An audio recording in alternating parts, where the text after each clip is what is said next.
They said he died in the war, lost in fire and dust, a name crossed off, a soul forgotten. But 7 years later, in a broken scrapyard, a retired Marine finds something clinging to life, something that shouldn't have survived. A three-legged German shepherd, once a soldier, now a ghost, and the whisper of a loyalty too strong to die. This is not a story about war. It's a story about what never gave up. The wind that swept through Redstone, Colorado, that morning carried the sharpness of ice and the scent of old pine. Snow had settled like silence across the roofs and tree branches, covering even the broken sidewalk edges of Holloway Street in soft, indifferent white. The kind of snow that buried more than just ground, it buried time, sound, and sometimes memory. A moss-colored 1985 Ford pickup rolled slowly over the frostbitten gravel of the town's eastern scrapyard. Its engine wheezed as if groaning through arthritis. Jack Holloway sat behind the wheel, stiff in his shoulders, one gloved hand on the steering wheel, the other crumpling a note he'd scribbled earlier. Palletwood Fremont Yard. It read. The ink smeared slightly from the moisture in his coat pocket. Jack was 62, and it showed not in fragility but in stillness. He moved like a man who had learned to conserve energy from too many years of watching others burn out. Tall, wiry. His face was marked by sun and sorrow in equal measure. His hair, once deep brown, had faded into a muted silver. His eyes were the kind that didn't shift around the room. They stayed fixed, steady, always watching, always waiting for something that might not come. When he stepped out of the truck, his boots crunched against the icy gravel. The old metal sign overhead read, Fremont Salvage, open if you're brave. Jack let out a small breath, the fog curling around his jaw. He pushed open the gate, its hinges protesting with a metallic groan that echoed into the junkyard like a memory waking from sleep. Inside, chaos ruled.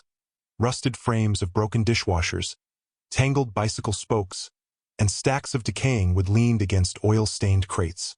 Jack walked with purpose but no urgency, eyes trained on a stack of pallets toward the far corner. He wasn't here for company. He was here for quiet and maybe something useful. But then he stopped. It wasn't a sound so much as a sensation.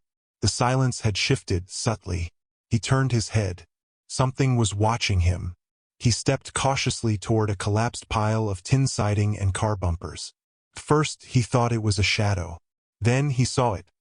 A shape, curled and trembling, wedged beneath an old tire and broken windshield. Jack dropped to his knees. The German shepherd was a ghost of its kind. Ribs sharp beneath matted fur. One hind leg twisted awkwardly, a cloudy film over one eye. It didn't growl. It didn't whimper. It just stared. And around its neck, a collar. Jack leaned in, brushing aside clumps of frozen hair and grime. The tag was bent, rust-stained. His hands trembled as he turned it over. Gunner! He froze. Jack's breath hitched. He had whispered that name into smoke and dirt 8 years ago, into the radio when their convoy hit a roadside bomb outside Raqqa. No remains were recovered. Just blood, silence, and the assumption that Gunner was gone. But now, Gunner, he whispered. It can't be.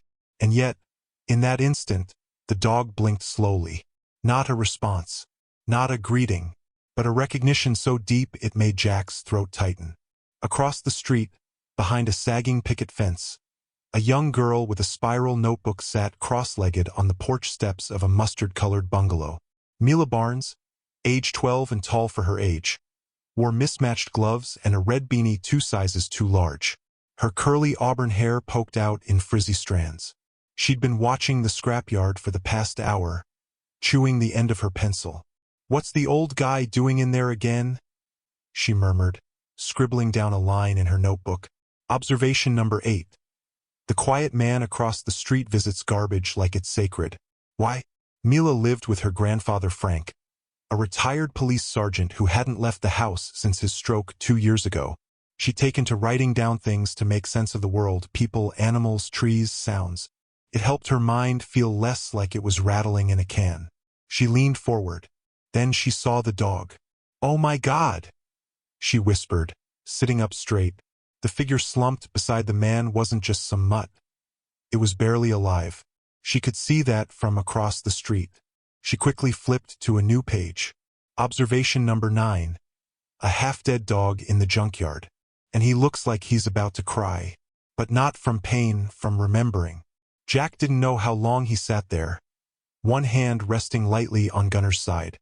The dog was breathing, barely. He removed his flannel coat, wrapped it around the skeletal frame as best he could, and carefully, painfully lifted him. Gunner didn't resist. Back in the truck, Jack turned the heat all the way up and drove not toward home, but to an old green-paneled building at the edge of town. Pine Hollow Vet Clinic. He hadn't been there in years. Dr. Iris Monroe stepped out as soon as the bell above the door rang. She wore a faded navy parka and scrubs with faint paw prints on them. Her black hair was tied back loosely, and her eyes, hazel sharp, landed on Gunner immediately. "What the hell happened to this one?" she muttered, stepping forward. "I think—" Jack hesitated, then nodded slowly. He's mine. His name's Gunner." She gave him a quick look. "Yours. From the war. K9 unit. Disappeared in 15. Her breath caught just slightly, the kind of silence that carries respect. "Let's not waste time then." Back on the porch, Mila didn't blink for a long while after Jack's truck vanished from view. Frank's voice came from the living room. "You're freezing out there." She turned her head. "Grandpa, can dogs remember war?" Frank was quiet for a long time. Then, "Yes, sometimes better than people." Mila didn't ask anything else. She just looked back across the street where the wind swept the fresh snow into strange, swirling patterns, like old ghosts stirring. She added one more line to her notebook. "Some things come back, not because they're strong, but because someone is still waiting." The light inside the Pine Hollow Vet Clinic was soft and gold-toned, the kind that clung to the walls like warmth in winter. Outside, snow continued to fall silently, blanketing the streets of Redstone in a hush so deep it seemed to hold its breath. Dr. Iris Monroe moved quickly but gently around the examination table, her hands gloved, her voice low. Jack stood beside her, silent, his eyes locked on the still form of Gunner, now lying on a fleece-covered pad beneath a heat lamp. The dog hadn't moved since being placed down, but his breath, thin, trembling, had not stopped. Heart rate's low. He's dehydrated, hypothermic, and malnourished. That leg's likely been broken for a year, maybe more. There's scarring along his flank, old wounds, some infected. Iris muttered as she examined him. He must have dragged himself from wherever he was. Jack said nothing. He just stared. Not with horror, not even with sadness, but with the kind of stillness that came only from men who had once sat beside comrades dying slowly in the dirt, unable to do a damn thing but stay. Iris glanced at him. "You sure it's him?" He nodded. "I'd know that tag anywhere. The dent in the corner? That happened the day he passed his first training trial. Dropped it on the concrete steps at base. He barked and I laughed. First time I laughed in a year." She studied Jack a moment longer. "He's in pain, Jack. Deep pain." "I know. Dogs like this?" She paused, choosing her words with care. "If they don't give up, it's only because they remember someone." Jack looked down, eyes stinging. "I'm here now. That's all he needs to know." 2 blocks away, behind frost-blurred windows, Mila Barnes sat cross-legged on the living room floor. Her journal lay open across her knees. The notebook was filled now with sketches, her interpretation of the dog from earlier, wrapped in the old man's flannel, eyes sunken but watching. She had never drawn a dog before, but something about this one had stuck in her bones. Frank sat in his worn recliner, a quilt across his lap, reading the same book he had opened every day for the past 6 years, but never truly read. His hands trembled now and then, a leftover reminder of a mini-stroke that had taken much more than motor control. "Grandpa," Mila asked, still looking down, "have you ever known a dog that went to war?" Frank didn't answer right away. When he did, his voice was gravel. "Yes, a German shepherd named Remy. Back when I worked narcotics. Smartest partner I ever had. Saved my hide once in a warehouse raid. What happened to him? Frank's jaw tightened. His knuckles whitened around the armrest. Got shot by a rookie who didn't check his line of sight. That was the last time I let a dog take a bullet I should have seen coming. Mila turned the page in her notebook. Entry number 10. Grown men carry ghosts. But maybe dogs carry theirs quieter. At the clinic, Jack hadn't moved for over 2 hours. He sat in the corner now, legs stiff, elbows on knees, watching as Iris cleaned and stitched the torn skin along Gunner's side. A soft blanket was draped over the dog's hips. His ribs rose and fell in slow rhythm. "You know," Iris said quietly, not looking up, "my brother served too. Lost his leg outside Fallujah. When he came home, he wouldn't speak to anyone. Not even me. But his service dog, a lab named Tucker, just lay beside him for weeks. And then, one night, he finally said 2 words. What were they? You stayed." Jack swallowed hard. His voice, when it came, was like boots on gravel. "I never buried him, Gunner. After the blast, there was too much blood, too many bodies. They said he was gone. I carried that. Still do." Iris looked up, her voice gentler now. "Then maybe this isn't just a second chance for him. Maybe it's one for you, too." Jack blinked, eyes red, but dry. He didn't answer. That night, Mila snuck out of bed. She moved quietly, her socks barely whispering over the wood floor. She tugged on her coat and grabbed her notebook, the pages fluttering like nervous thoughts. Through the back gate, across the alley, she made her way toward the glowing clinic window. She didn't plan to go in, just watch. Just check if the dog was still alive. But when she reached the edge of the lot, she found a small cardboard box outside, set beside the steps. Written in thick black marker on the side. "For Gunner. Hope he wakes up. Oh Mila." Inside were 3 things. A small blue toy bone, a soft flannel scrap from her old baby blanket, and a short note that simply read, "You're not scary, just tired. Get better soon." Jack found it the next morning when he came out for air. He picked up the box, studied the handwriting. There was no address, no name but the signature. He didn't smile, but he didn't frown either.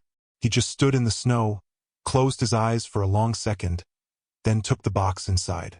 By noon, Gunner had shifted. Just barely, but enough. He raised his head for 2 seconds. His good eye flicked toward Jack. Then he let it drop again. But it was something. Jack leaned close, voice low. "I didn't forget you, soldier. I thought you were gone. I thought they took you, but I was wrong." He reached into the box, pulled out the blanket square, and set it beside Gunner's neck. The dog turned slightly toward it, nostrils twitching faintly. "You've got people waiting again," Jack whispered. "Not just me." Outside, the snow began to melt just slightly under the new sun. Not much, just enough to remind the town that seasons could change, even if slowly. Morning slid into the town of Redstone like a soft apology, pale light glancing off icicles that hung from gutters like silver tears. Jack stood in the clinic's small kitchen, waiting for the coffee pot to finish groaning. He hadn't slept more than an hour, but the weight in his chest was different now. Not heavier, but present in a way that demanded acknowledgement. In the next room, Gunner lay beneath a fleece blanket, curled like a comma at the end of a sentence that refused to finish. The heat lamp cast a circle of soft amber across the table, and faint puffs of breath lifted from his blackened nose.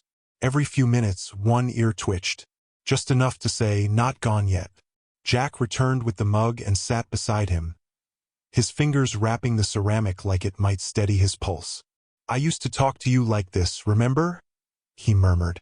"Outside the wire, just you and me. Didn't matter what I said. You always listened." Gunner didn't move. Jack leaned closer.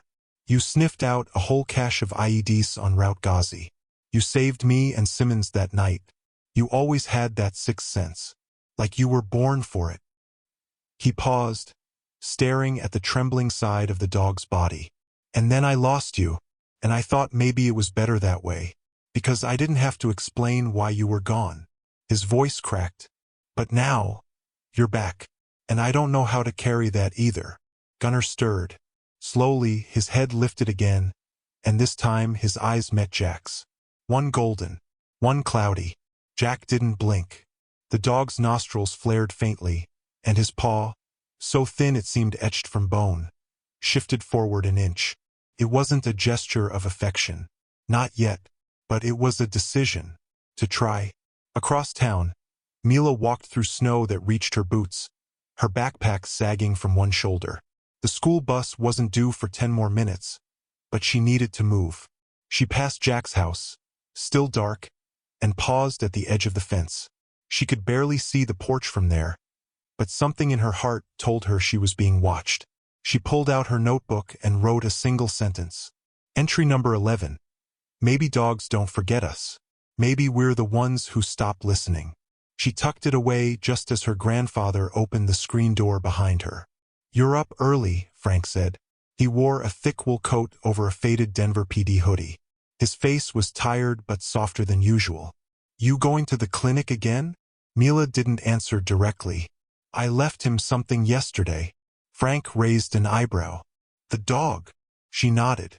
"I saw it," he said quietly. "The old man found it, held the box like it was glass, didn't throw it away." Mila smiled.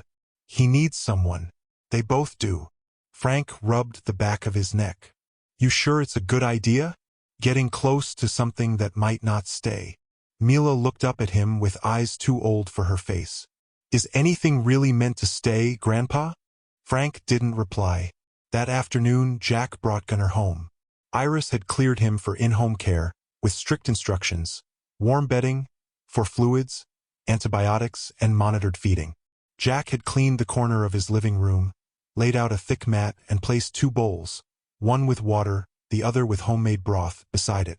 Gunnar was still weak, but his eyes no longer wandered. They tracked. Jack watched him settle in, then sat down on the floor beside him, his back to the couch. "You've earned this," he said. "You survived places most souls don't come back from, including me." Outside, wind rattled the window panes. Jack opened a drawer in the nearby cabinet and pulled out an old photo. It showed a younger version of himself, dusty uniform, rifle slung over one shoulder, and Gunnar beside him, tongue out, body taut with energy. "8 years ago," he whispered, "you and me. You were the only one I ever trusted not to freeze when things went sideways." He set the photo down. Gunnar's gaze flicked to it. Then he let out the faintest sound.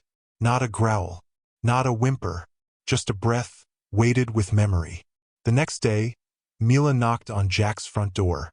She had rehearsed her speech 3 times in her head. Jack opened the door a crack, eyes narrowed. "I'm Mila. I live across the street. I was the one who—" "I know," he interrupted. "Oh," she said. I was wondering if I could see him." Jack hesitated. Then slowly he opened the door wider. "You can sit by the mat. No touching." He's still not all there. Mila stepped inside like it was a museum. She removed her shoes and tiptoed toward the living room. Gunnar lay where Jack had placed him. When Mila appeared in his periphery, his head turned. Very slowly. She sat down cross-legged. "Hey," she whispered. "I brought another square of the blanket. And a carrot. But it's soft, not crunchy. I microwaved it." Jack watched from the kitchen, arms crossed. Gunnar sniffed the air. His nose twitched. "Do you remember me?" Mila asked softly. "I don't bite either." Gunnar's eye didn't blink, but his paw twitched. Just once. Mila didn't speak again. She just stayed there, quiet.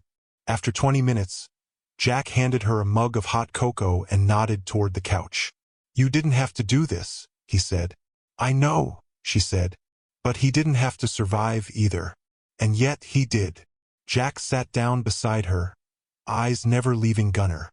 They said nothing else. But the silence between them was the kind that didn't feel empty. Felt like breath. Like healing just beginning to take shape. The wind had softened in Redstone. Snow no longer fell in sheets but in flurries. Dancing flakes that caught sunlight like stars drifting downward. The town was quiet, but not the heavy silence of sorrow anymore. It was a hush of watching.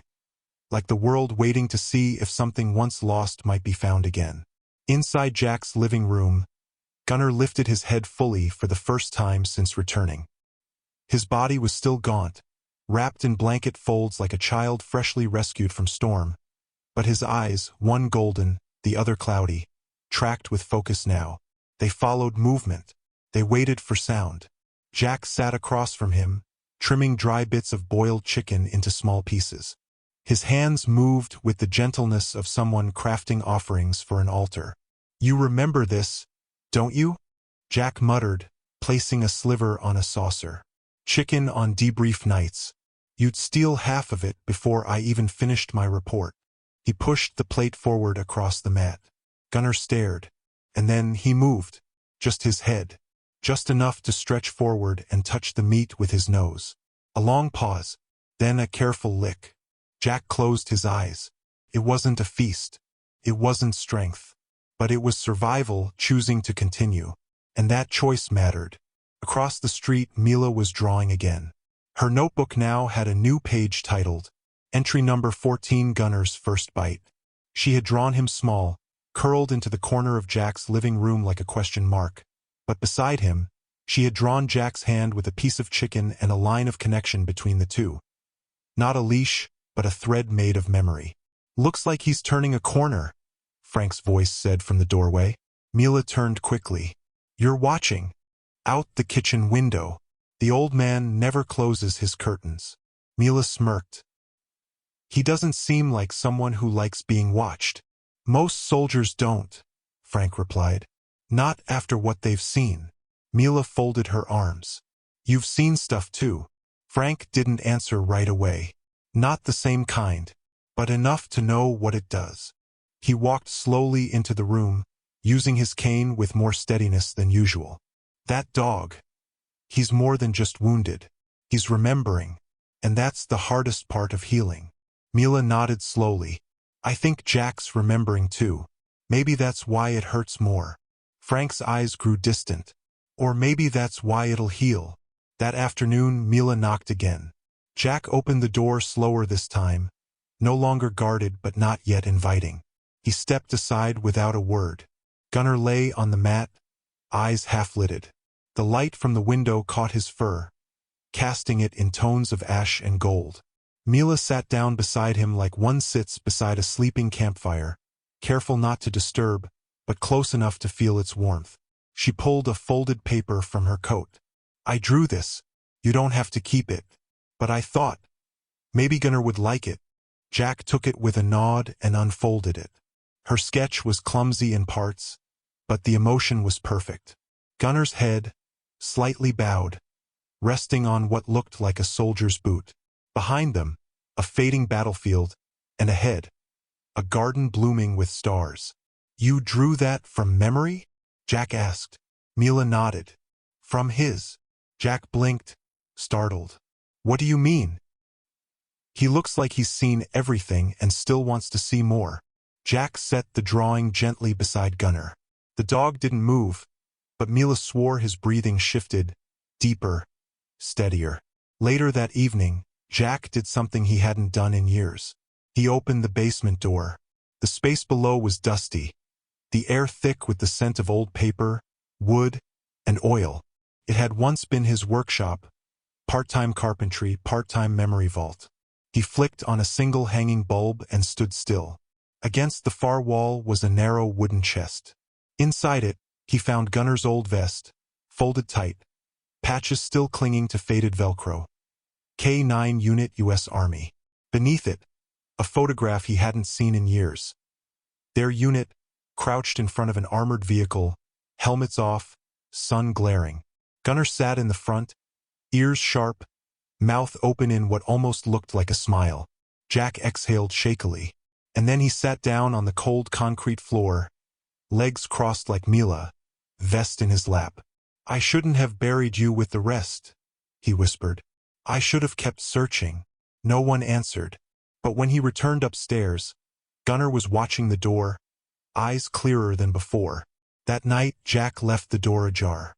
Gunnar, on his own, crawled inch by inch from the mat to the edge of the couch where Jack had fallen asleep in a sitting position.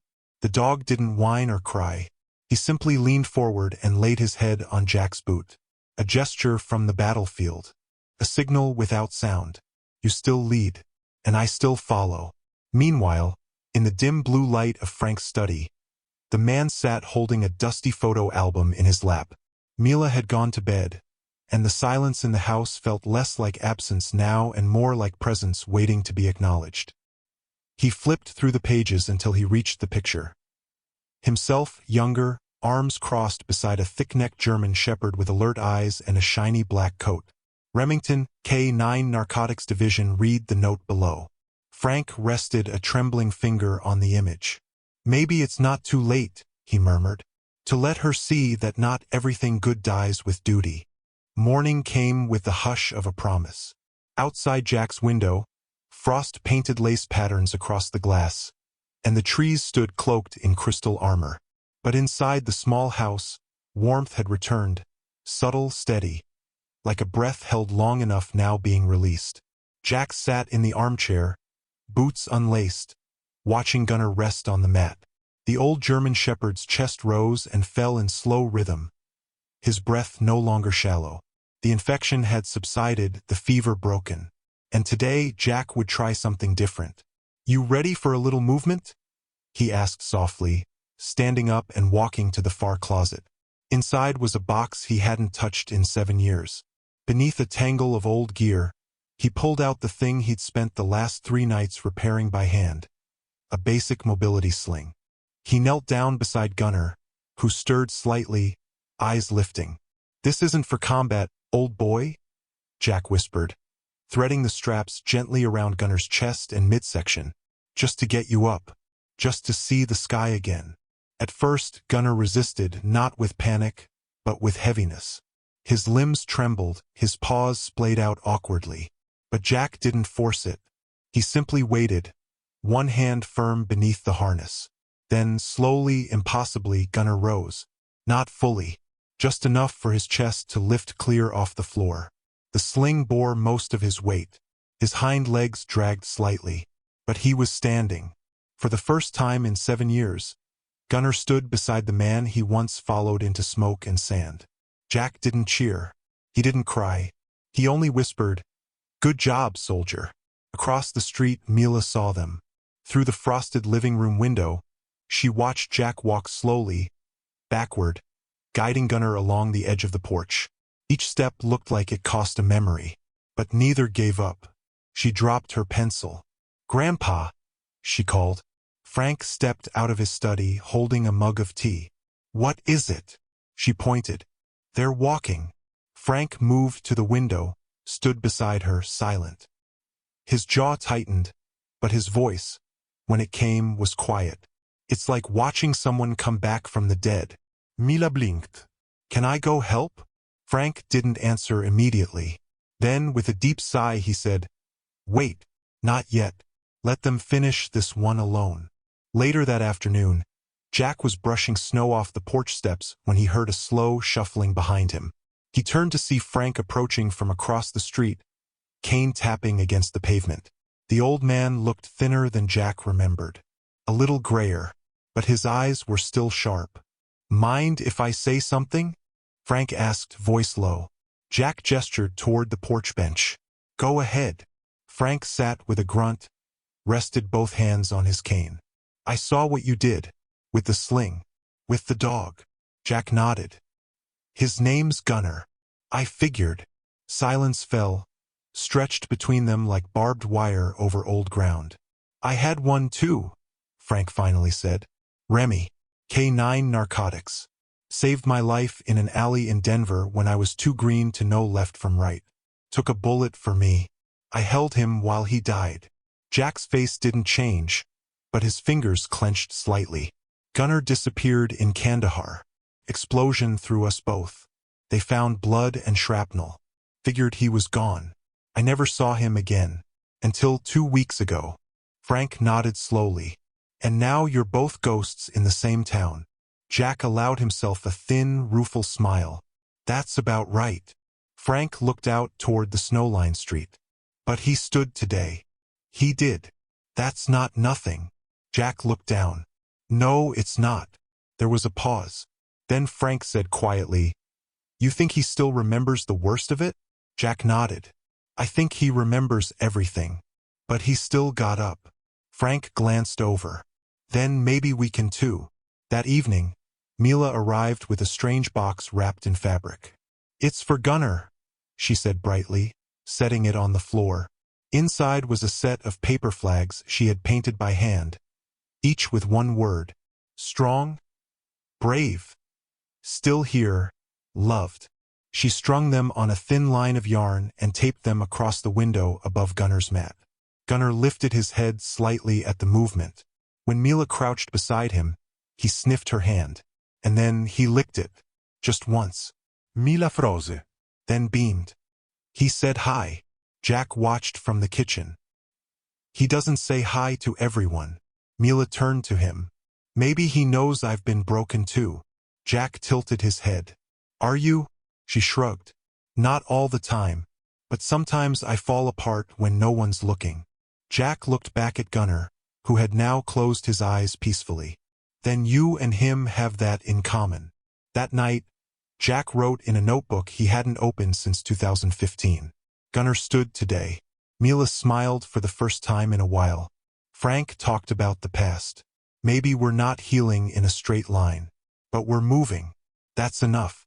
The next morning began with wind. Not violent, but insistent.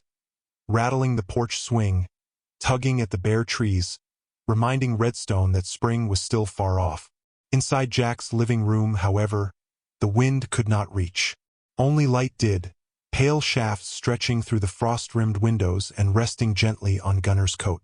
Jack stood beside him with the sling. We're going to try the yard today. Nothing fancy, just grass and light. Gunnar's body shook, not with fear, but with the uncertainty of limbs still relearning how to belong to him. You don't have to do it perfectly, Jack said softly. Just move. With the harness secured and Jack bearing most of the weight, they made it out the door. Gunnar's paws touched snow-dusted grass. His breath huffed against the chill, and his head lifted to sniff the wind. Then he stepped forward. Wobbly, crooked, but forward. 2 steps.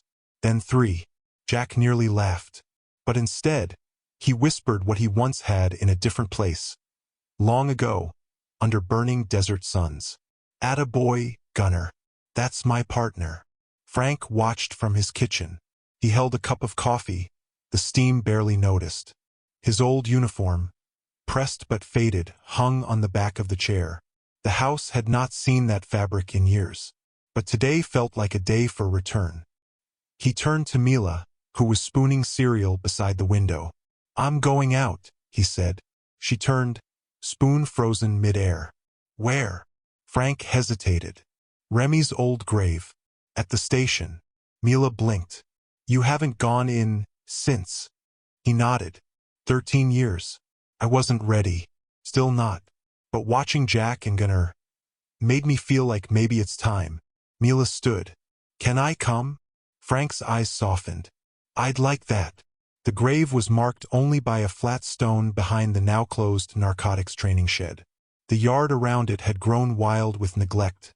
Grass unkempt, vines curling through the fencing. But the plaque still read clear. Remington, duty, loyalty, peace. Frank stood there silently, Mila beside him, fingers curled tight around his hand. He took the bullet, Frank said. Not because he had to, because he wanted to. He trusted me that much. Mila didn't say anything. I never came back because I didn't know how to say thank you when I let him die. She looked up. You didn't let him. You just survived. Frank's throat worked hard. He blinked once, twice. I didn't know what to do with the silence he left behind. Mila squeezed his hand. Maybe you don't have to do anything with it. Maybe just standing here is enough. Frank dropped to one knee, ignoring the cold. He brushed snow off the plaque, wiped the edges clean, and laid down an old collar he'd kept in a box under his bed. The brass tag clinked gently. I miss you, boy, he whispered. But I think I finally get it now. It was never about what we lost. It was about who we carried forward. Mila laid a sprig of pine beside the stone. They didn't stay long. But when they left, Frank walked taller. That evening, Mila knocked on Jack's door holding a wooden board, painted with the words, "One step means you're still fighting." Jack took it wordlessly and mounted it above the doorframe of the porch. "Gunnar made it down the yard today," he said. "Almost 5 steps." Mila beamed. "He's not just surviving anymore. He's choosing." Jack nodded. "We all are." Just then Gunnar barked. Once. Sharp, loud, unexpected. Both Jack and Mila turned. The bark hadn't come from pain. It had come from alertness. From memory. Something had sparked it. Gunnar stood on his own and padded, slowly but firmly, toward the far corner of the living room. There, leaning against the wall, was his old vest. Jack had meant to move it back downstairs but hadn't gotten around to it. Gunnar nudged it with his nose. Mila gasped. "He remembers." Jack swallowed hard. "He's reclaiming it." He knelt, picked up the vest, and held it out. Gunnar didn't shrink away. Instead, he leaned forward, pressing his forehead into it. Jack closed his eyes. "Welcome back, soldier." That night, as wind curled around the town like a question, Jack stood on the porch while Gunnar slept inside. Frank stepped across the street and joined him. "Remy's grave looks better now," Frank said. Jack nodded. How did it feel? Like breathing after holding it too long. They didn't speak after that. They didn't need to. From behind them, a quiet sound rose. Gunnar, dreaming, let out a muffled bark in his sleep. Not a cry, but something closer to joy. The weekend arrived with silver light and windless skies. Redstone stood still, as if holding its breath. Inside Jack's home, a different kind of silence settled. One filled not with grief, but anticipation. Today would be a test. Jack stood in the middle of the living room. Gunnar lay a few feet away, head raised, ears half lifted. In the sling, his steps had grown stronger. Now Jack wanted to try something more. He took a deep breath, then spoke not loud but firm. "Sit." Gunnar blinked, unmoving. "Sit," Jack said again.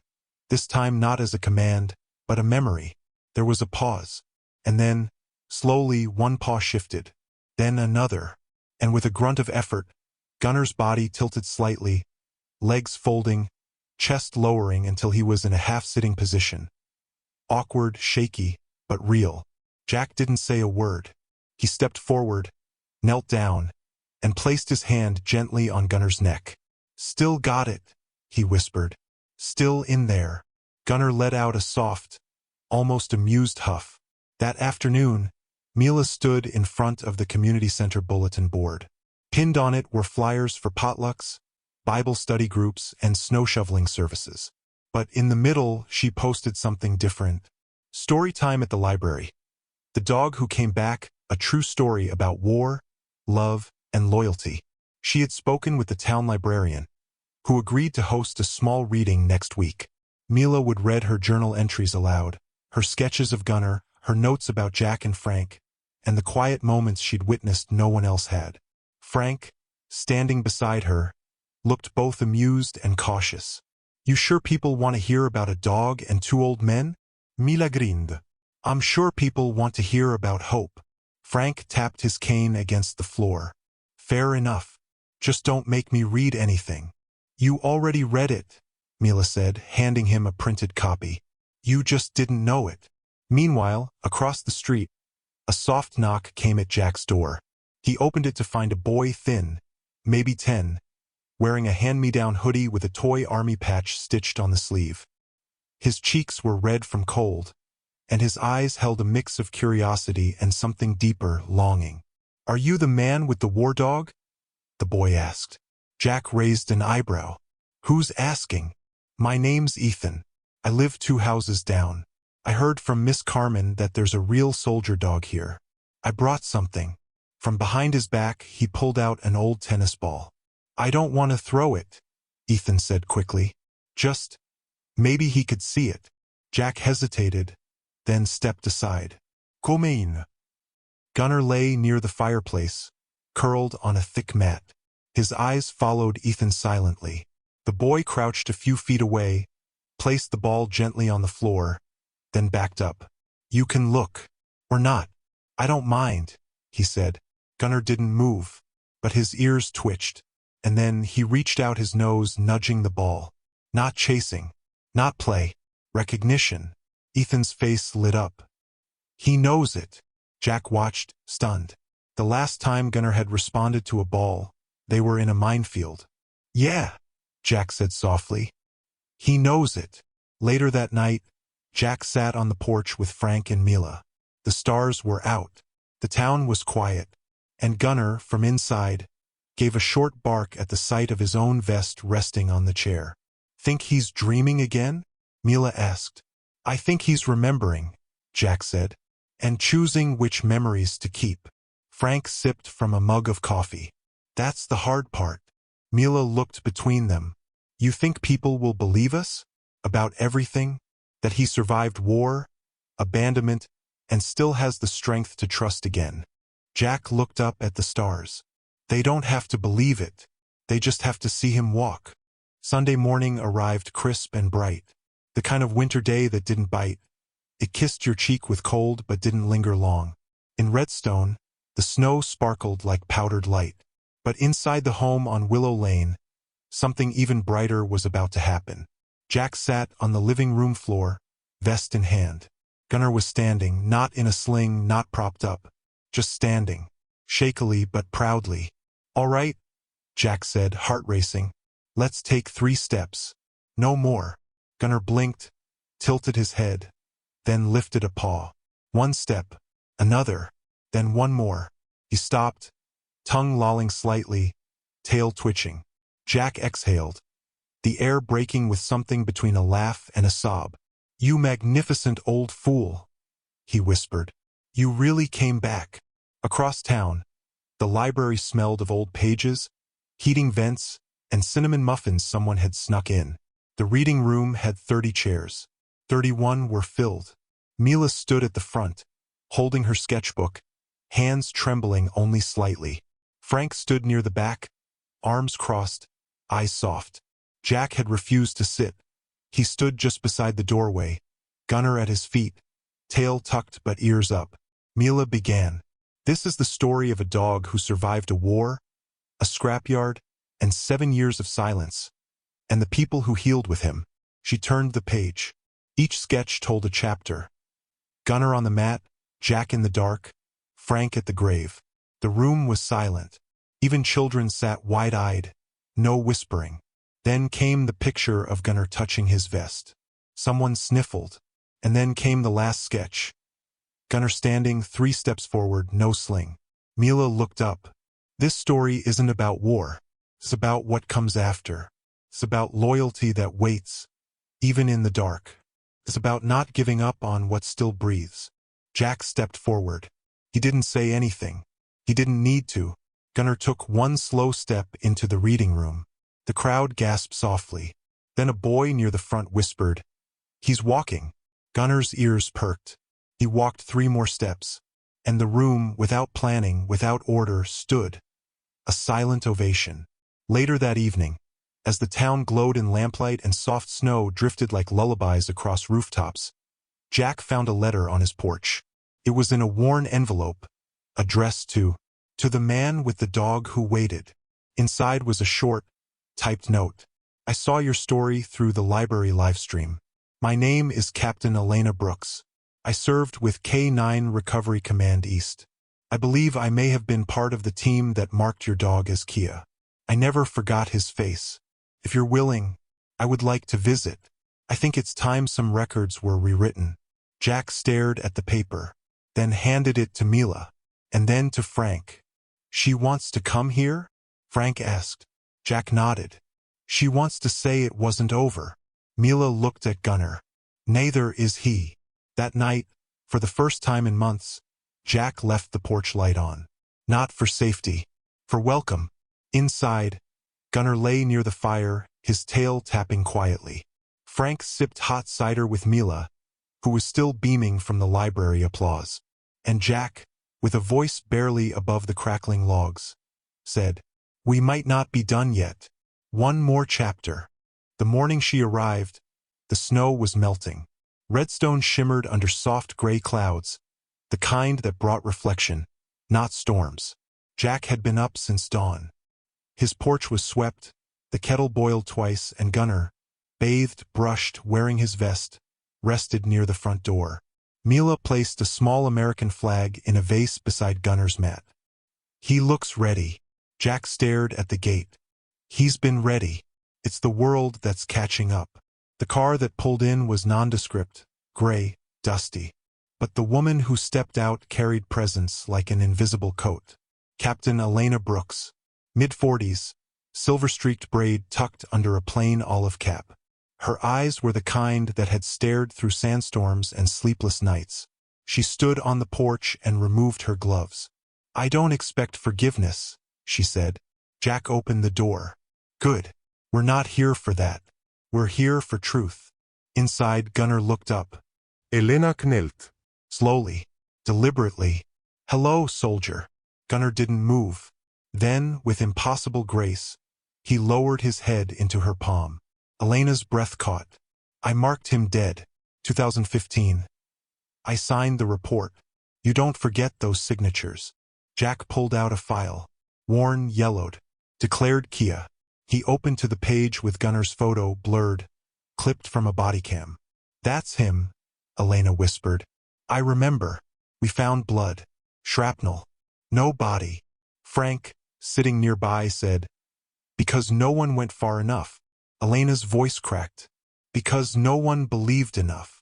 Mila placed a folder on the table. "He walked yesterday. On his own. With one front leg and a heart that didn't quit." Elena turned to Jack. "I want to make it official. I want to fix the record." Jack raised a brow. "Can you?" She nodded. "I brought the paperwork. I also brought someone else." Outside, another car door slammed. A young man approached. Muskula, steadigait, bearing avasu eachirt. His eyes widened the moment he saw Gunnar. "Holy hell, that's really him." Jack narrowed his eyes. "You were Private First Class Darnell Rivers," the man said. "I was the radio operator on your team. I was the one who saw him run after the blast. I tried to chase him. Command pulled me back." Jack blinked. "They said no one saw anything." Darnell's jaw tightened. "I never stopped seeing it. Never forgot his shadow disappearing into the rocks." He dropped to his knees. Gunnar limped forward. No hesitaschen. He placed his head gently against Darnell's chest. The room fell into reverent silence. Elena pulled out a new folder. "Ranger. Active duty status. Reinstated. Posthumous correction. I'm going to submit this to the Department of Defense," she said. "He never died. He just kept serving, alone." Jack exhaled slowly. "He deserves more than paper." Frank nodded. "He deserves memory." Mila stepped forward. "Then let's give him one." That afternoon, with the town gathered again, this time not in the library, but at the Old War Memorial, Elena read the statement aloud. "This correction affirms that K-9 Unit Ranger was never confirmed killed in action. His status is hereby revised to survived and returned. His service, loyalty, and survival stand as a living testament to our failure and to his undying spirit." The townspeople clapped quietly. Then the librarian stepped forward with a package. "I had this made," she said softly. Inside, a metal-shaped tag, polished brass, engraved simply with "Ranger, faithful to the end." Elena bent to pin it on Gunnar's vest. As she did, Gunnar stood. On his own. No help. He stepped forward and lifted his front paw. "A salute." The crowd gasped. No command was given. It was pure memory, pure choice, a slow, deliberate gesture learned on battlefields, forgotten in scrapyards, and reborn on a winter's afternoon in a town that had finally learned to listen. Jack whispered, "You waited for the right time." Frank removed his cap. Darnell stood frozen, tears falling freely. Even the children in the front row stood still, because some salutes don't need flags. They just need a heart that never surrendered. That night, as Mila packed away her journals, she paused. Gunnar was asleep. Jack was quiet, watching the fire. She turned to them both. Next week, I want to tell your story at the Veterans Center in Lexington. They want to hear it. Jack looked down. Let them, Frank added. Just make sure you include the part where a three-legged dog taught an entire town what courage really looks like. And as snow fell softly again, Gunnar stirred once in his sleep. Not in pain, but in peace. It began as the kind of morning that no one remembered beginning. Not dramatic. No blizzard, no trumpet of wind. Just light, the golden kind that seeps through curtains like whispered hymns. In Jack's home, it touched every surface gently. The worn table, the notebook filled with Mila's scribbles, the polished brass tag on a vest folded neatly on the floor. And Gunnar. He lay on the old blanket by the hearth, his body still, his chest rising, falling. Until it didn't. Jack knew the moment the breath stopped. He didn't cry. Not then. He simply sat beside him, placed a trembling hand on the soft fur between the ears, and whispered the same thing he had whispered years ago under burning desert sky. Rest now, soldier. Mission complete. The town came quietly, not with noise or procession, but with gestures. Hand-knit flowers placed on the porch, drawings from children, loaves of warm bread, a hand-carved box made by the local carpenter. Frank brought his marine pin and placed it beside Gunnar's collar. Mila found a single feather on her doorstep and tucked it into the corner of her journal. And Ethan, the boy who once brought a toy tennis ball, stood silently beside the oak tree where Gunnar would be buried. He didn't say a word. He didn't need to. The funeral was small. No uniforms. No gun salute. Only Jack, Mila, Frank, Ethan, and the soft breeze weaving through branches overhead. Jack placed the vest on top of the casket. It was a simple wooden box, built by hand, with one inscription burned into the lid. He never let go. That night Jack sat alone. Or not alone. The fire crackled. The house didn't feel emptier, it felt fuller. Because something had shifted. Not something lost. Something left behind. Presence. A warmth. A memory that breathed long after lungs grew still. He picked up the worn notebook and opened to a blank page. He wrote, "Today he left. But not really. He lives in the boy who reads aloud. In the old man who salutes the morning sun. In the woman who tells the story of the dog who came back when no one thought he would. He lives in me. Because some spirits don't go. They stay. In the room. In the fire. In the silence."